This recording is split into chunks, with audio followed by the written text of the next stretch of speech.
Need to get this off my chest. Long story. Anal wrap long post. Trigger warning. There will be things contained in this post that will probably trigger anxiety, panic attacks, and general uneasiness. I have been on here reading and trying to find something where I can pinpoint what I'm feeling. I cannot, so I am going to tell my story. I don't know if I am on the right path to helping myself, so any advice on what to do would be great. Just want to know if therapy will help this or if I need to go to someone with more credentials. I do not remember much of anything from the beginning of 2013 to the summer of 2014, and I think it's because my brain has blocked out all of the abuse that happened. Currently, I am 25 YO backdrop.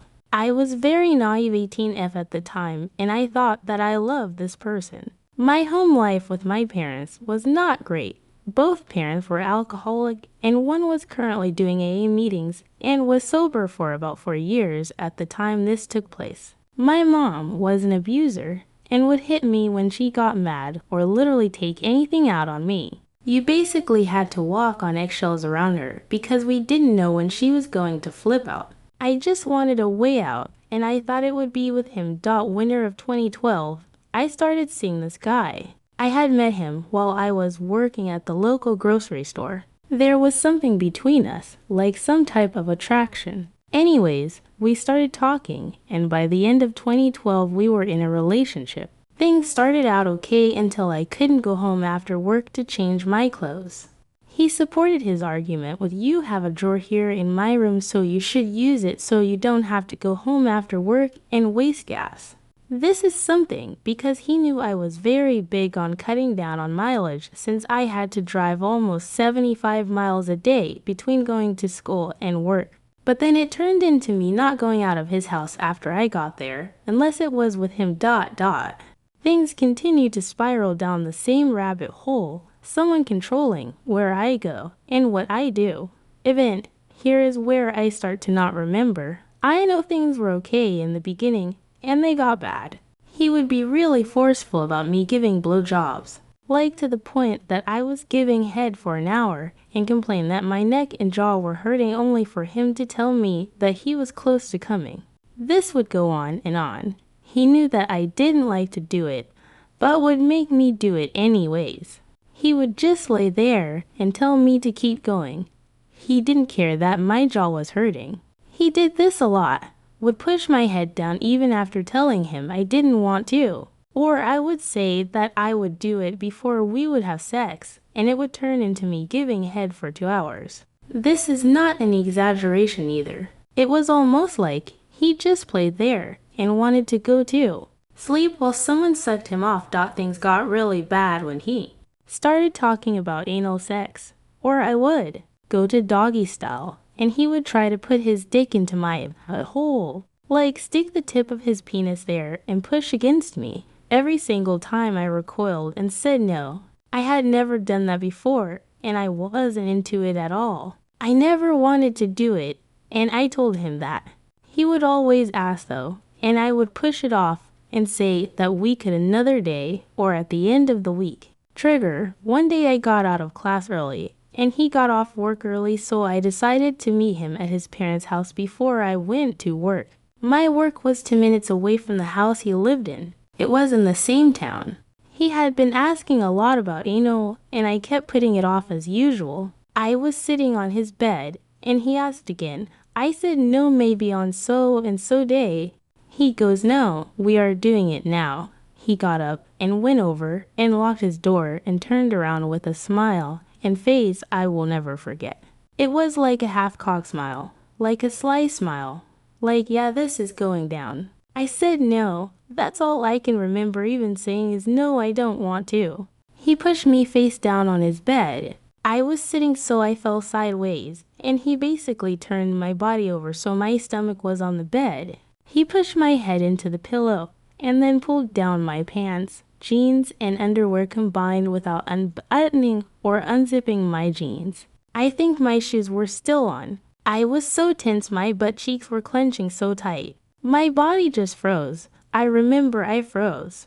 He raped me handily. I remember crying into the pillow and wondering when it would actually be over and hoping that it would be fast. He came and I just lay there and didn't move, face down with my pants pulled down to mid-thigh.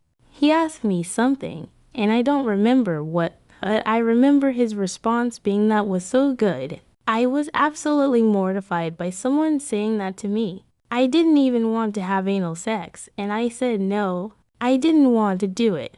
And the fucking picture of his face after he locked that door will forever haunt me. I will never forget the smile. It kills me. I went to work and acted like nothing happened.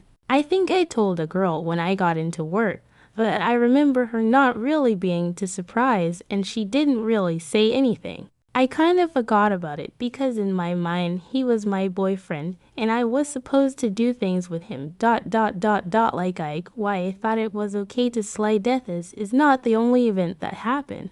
There was again another time that he wanted anal sex. I again went through with it because this time I knew he would just fuck me anyways and get his way. This was after I told him I tried to poo and blood came out.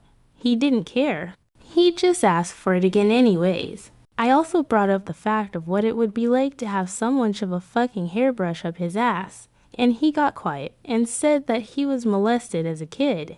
He didn't go into much detail, but I remember believing him. After we broke up, he asked me not to tell anyone about this. His molestation, he also was really crazy. Like the one day I got to his room, and he just kept playing the same Sheryl Crow song over and over. He would think I was talking to someone. Whenever I would just be at work, I had no reception at work, and he knew that because he used to work at the same place. He would have these crazy outbursts. The one time he ran into the woods in the middle of the night with guns and his dog. Another time he pulled a knife on people at a party and ran into the field of brush with only a shirt on. He would black out and physically hurt people and then apologize the next day. He went from white gangster to redneck in a matter of a day. Trigger. He also put a gun in my mouth and made me suck on it. I look back on that day and wonder what would have happened if he blew off the back of my head. He also was obsessed with coming in me to have a baby.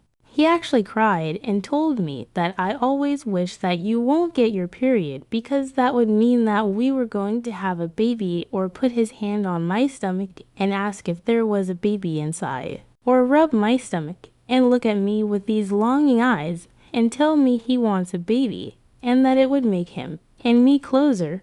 This is where I start to remember anyways. The day I left in March of 2014 was a bad day. Everything was destroyed, and the only two things that left his house in one piece were my body, my new MacBook Air, and my bong. His mom actually put everything that was destroyed in back, including the food I had in her refrigerator, and set it outside my car on a 75-degree day in a black bag with International Delight's iced coffee mix. I would go to work, and he would come into my job and try to follow me, find me. He would sit in the parking lot of my work and watch me on my break outside. I left my job in the area in July of 2014 and moved across the Sauté.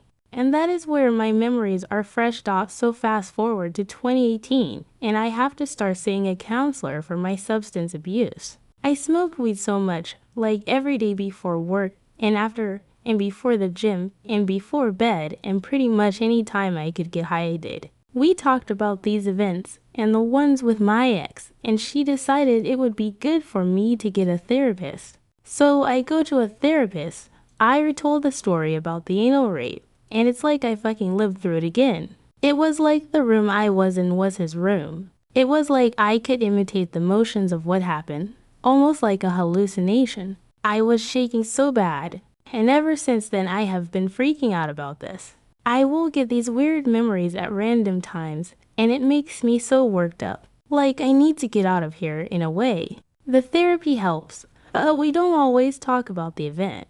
I don't even like to call it rape because I don't even identify with that word nor want to be associated with rape, but it's what it was. I have a hard time realizing that, and I only realized what happened in 2016. The feeling that I get when I remember these things. is terrible, and I try to get on here and find a story that I can identify with so that I will know how to feel or what the feeling is that I am feeling. I don't know what to feel except for broken and not worthy of anyone's affection that I think about being with someone. Like getting a boyfriend or having a serious relationship where I would live with someone and my mind cannot wrap around the fact that I would have to love someone that deeply again, be that involved with someone. It scares me to be that trustworthy in another person. The relationships I have been in since then were not real. They were sex-filled and nothing more than degrading to my brain and emotional well-being. I feel like the therapy helps, but we don't talk about it a lot, and I don't know if I should continue to go. I don't think my therapist takes it seriously. She is more worried about me getting tested for ADHD and sensory processing right now. She did say that we aren't going to talk about it until I'm more emotionally stable, which I agree, but this shit bothers me a lot. If you got this far, thanks for reading. I just want to know if going to a therapist will help me in the long run. I am only about 3 months in and go every 2 weeks. It doesn't feel like it is. It just makes it a little worse but a little better at the same time. I just needed someone to listen.